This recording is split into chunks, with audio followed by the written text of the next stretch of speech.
ከዛሬ 80 ዓመት በፊት በዚህችው ቀን መጋቢት 30 1938 የኢትዮጵያ አየር መንገድ የመጀመሪያውን በረራ ያደረገበት ቀን ነው። እነሆ የዛሬ 80 ዓመት አንድ ብሎ የጀመረው የኢትዮጵያ አየር መንገድ አሁን ላይ አድማሱን በማስፋት በ5 አህጉሮች 145 መዳረሻዎች ላይ ይበራል። ከአንድ በረራ የመጀመሪያውን በረራ ከአዲስ አበባ ተነስቶ በአስመራ በኩል ወደ ካይሮ በማድረግ በዲሲ-3 አውሮፕላኖች ዛሬ አገልግሎት ላይ በሌሉ በጣም እጅግ ኋላ ቀር በሆኑ አውሮፕላኖች በረራ የጀመረ ሲሆን ባለፉት 80 ዓመታት ግን የበረራ አድማሱን በ5 አህጉራት በማስፋፋት ሲያድግ የቆየበት ዘመን ነው።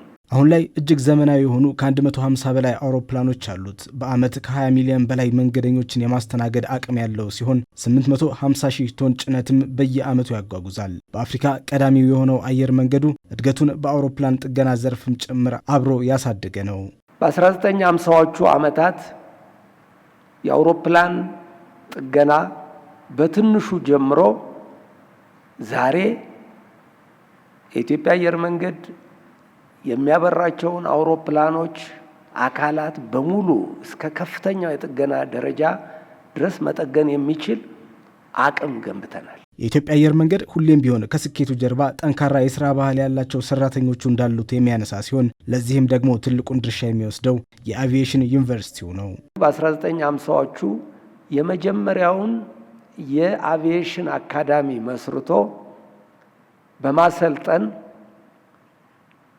በ1963 አካባቢ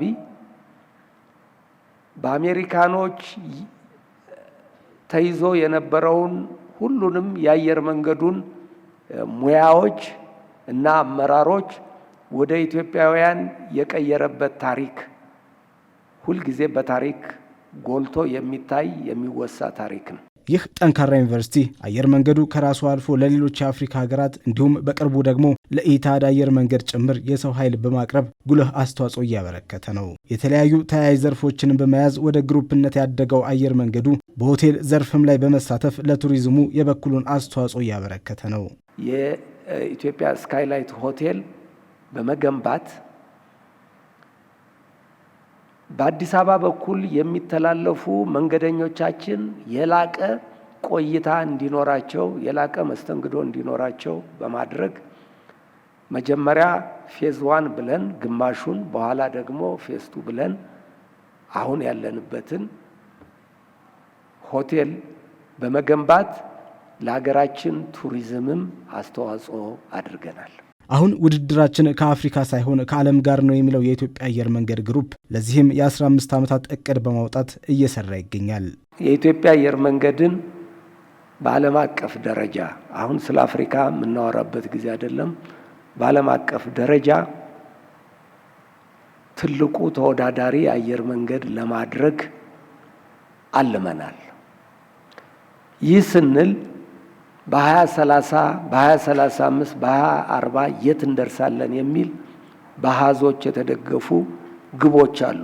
በዚህ እቅድ መሰረትም ዓለም አቀፍ መዳረሻዎችን ወደ 243፣ የሀገር ውስጥ መዳረሻዎችን ከ23 ወደ 47፣ አውሮፕላኖችን ወደ 350፣ የጭነት አቅሙን ወደ 2.3 ሚሊዮን ቶን፣ የመንገደኞች የማስተናገድ አቅሙን ወደ 60 ሚሊዮን እንዲሁም ገቢውን ወደ 30 ቢሊዮን ዶላር በዓመት ለማድረስ እየሰራ ነው። በዚህም ለኢትዮጵያ ኢኮኖሚያዊና ማህበራዊ እድገት በቁርጠኝነት እንደሚሰራ ነው የተነሳው። የኢትዮጵያ አየር መንገድ